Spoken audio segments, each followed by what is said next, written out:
السلام علیکم ورحمۃ اللہ وبرکاتہ۔ آپ کے علم میں ہے کہ انسانوں کی روح قبض کرنے کی ڈیوٹی حضرت عزرائیل علیہ السلام کے ذمہ ہے۔ تو حضرت عزرائیل علیہ السلام سے اللہ کے دربار میں پوچھا گیا کہ کیا تمہیں کبھی کسی پہ ترس بھی آیا کہ آپ لاکھوں ہزاروں لوگوں کی روح قبض کی، تو کسی کے اوپر ترس آیا؟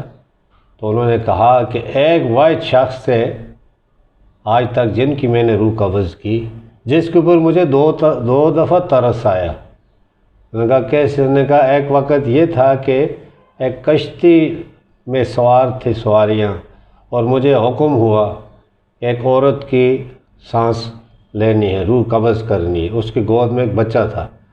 اب جیسے ہی میں نے وہ روح قبض کی تو وہ کشتی جو ہے وہ طوفان کی بھی نظر ہو رہی تھی، اور بچہ ایک تخت پہ پڑا ہوا ہے، موجوں پہ وہ تیر رہا ہے تخت۔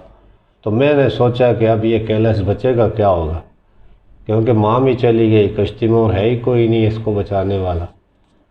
تو پھر دوسری دفعہ ترس آیا ایک ایسے شخص پہ جس نے بڑی محنت سے بڑے اپنی بادشاہی کی، اس کے بعد ایک جنت بنائی، اور جنت بناتے ہوئے جب وہ جنت کی سیر کے لیے نکلا تو جیسے ہی وہ جنت میں اس باغ میں داخل ہوا جنت کے، لیکن اس کا جو گھوڑے پہ سوار تھا اس کا قدم جنت کی زمین پہ لگنے سے پہلے مجھے اللہ نے حکم دیا کہ اس کی روح قبض کرنی ہے۔ اب مجھے بڑا ترس آیا کہ اس نے بڑی محنت کی، اتنے ساری زندگی اور اتنی خوبصورت جنت بنائی، تو آج اس کو یہ جنت نصیب نہیں۔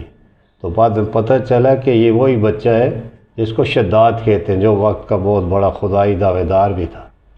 تو یہ حال ہے، اسی وقت بھی اللہ تعالیٰ کے ہاں حاضر ہونا ہے، تو آپ بھی اپنی خواہشات کو محدود رکھیں، اللہ کو حکم مانیں، اور زندگی ایسی گزاریں کہ آپ پہ سارے فخر کریں، یہاں دنیا والے بھی تو وہاں بھی ویلکم کریں اللہ کے جو فرشتے ہیں جب آپ دنیا سے جائیں، نہ کہ آپ کی مثالیں ہوں کہ ایسا یہ تھا ایسا تھا۔ جزاک اللہ۔